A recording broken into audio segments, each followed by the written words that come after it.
అసలు పారిశుద్ధపు సమస్య తీసేలాగా ఉండాలి. అది ఫస్ట్ నా ప్రయారిటీ. అది కనీసం రక్షిత మంచినీరు, కనీసం పారిశుద్ధ్య శుభ్రత ఉండేలాగా. సో ఆ ప్రయత్నంగా ముందు మేము అడుగులు ఇస్తాం. నేను చెప్పాను, ముందు విజయయాత్ర పెట్టమన్నారు రాగానే. నేను చెప్పాను, నాకు ఒక్క ప్రజల్ని ఇబ్బంది పెట్టే సమస్య కానీ, పని చేయాల్సిన పోలీస్ వ్యవస్థకి అదనంగా మళ్ళీ బందోబస్తు డ్యూటీ చేసి బరువు పెట్టే బాధ్యత కానీ పెట్టకండి.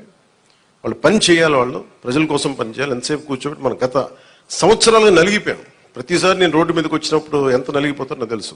అందుకని ఈ విజయయాత్రలు ఇవన్నీ పక్కన పెట్టి మీకు నేను పని చేసి పిఠాపురం నా సోదరులందరికీ, ఆడపడుచులకి, అన్నదమ్ములందరికీ నేను పని చేసి మరి అప్పుడు విజయయాత్ర చేస్తే నాకు ఒక తృప్తి ఉంటుంది.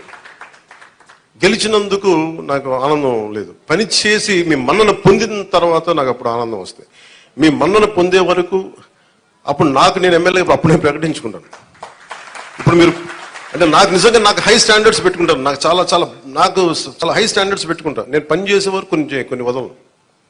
ఇంకా నాకు పిఠాపురాన్ని నేను మీకు మాటిస్తున్నాను, భారతదేశంలో అత్యంత మోడల్ నియోజకవర్గంగా చెయ్యాలి అని ఒక ఆకాంక్ష ఉంది.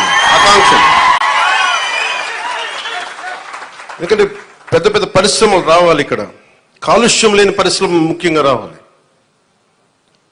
అవన్నీ తీసుకురావాలి. ఇక్కడ నుంచి విదేశాలకు ఎవరికైనా ట్రైనింగ్ వెళ్ళాలంటే విదేశాలకు ఇక్కడ ట్రైనింగ్ ఇప్పించి రకరకాల వృత్తి కోర్సుల ద్వారా కొంతమంది పంపించాలి. ఇక్కడి నుంచి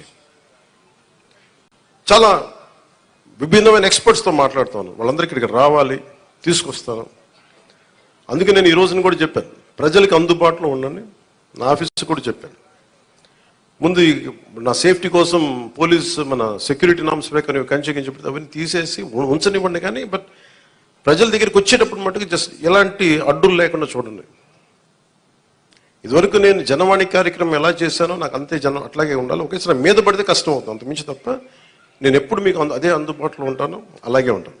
అయితే నేను రాష్ట్రం మొత్తం చూడాలి కాబట్టి నాకు నేను మిమ్మల్ని కోరుకునేది ఏంటంటే, నా స్టాఫ్ ఉన్నారు, స్థానికంగా మన తెలుగుదేశం ఇన్ఛార్జ్ వర్మ గారు ఉన్నారు, కృష్ణరాజు గారు ఉన్నారు. ఇది ఒక్క పార్టీ ప్రభుత్వం కాదు, గుర్తుపెట్టుకుంది కూటమి ప్రభుత్వం, ఎన్డీఏ కూటమి ప్రభుత్వం. తెలుగుదేశం లీడ్ పార్ట్నర్గా జనసేన, భారతీయ జనతా పార్టీ కలిసి ఉన్న ఎన్డీఏ కూటమి ప్రభుత్వం.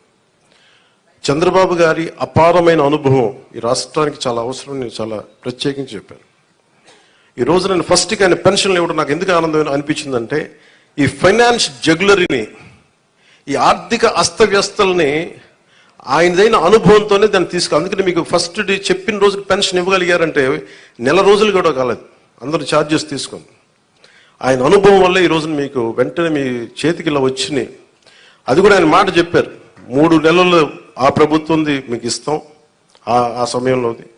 అలాగే కూర్చోబెట్టి 7,000 ఇవ్వడం కానీ, మీకు ముఖ్యంగా దివ్యాంగులకు 15,000, మీరు అడిగింది 10,000 అమ్మ రోజున మీరు అడిగారు, కానీ 15,000 ఇదేంటే మీరు ఒక్కరు కాదు, నాకు తెలుసు మందకృష్ణ మాదిక్ గారు ఎంత చేశారు నాకు తెలుసు. అది ఆయనకు నిజంగా ఈ సందర్భంగా ఆయనకు మనస్ఫూర్తిగా నేను ఆయన అభినందిస్తున్నాను.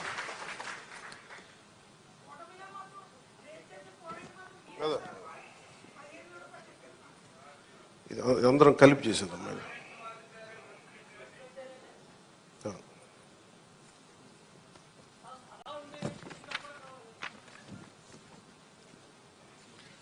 ఒకసారి మీరు అర్థం చేసుకోవాల్సింది, ఇది నేను రిపీటెడ్గా నేను ఫస్ట్ ప్రభుత్వం బాధ్యత తీసుకున్న తర్వాత, ఉప ముఖ్యమంత్రి స్థానం తీసుకున్న తర్వాత నేను ఫస్ట్ నాకు భయం లేదు నాకు. ఎందుకంటే నేను 10 రూపాయలు డబ్బులు వెనక్కేసుకోవాలనో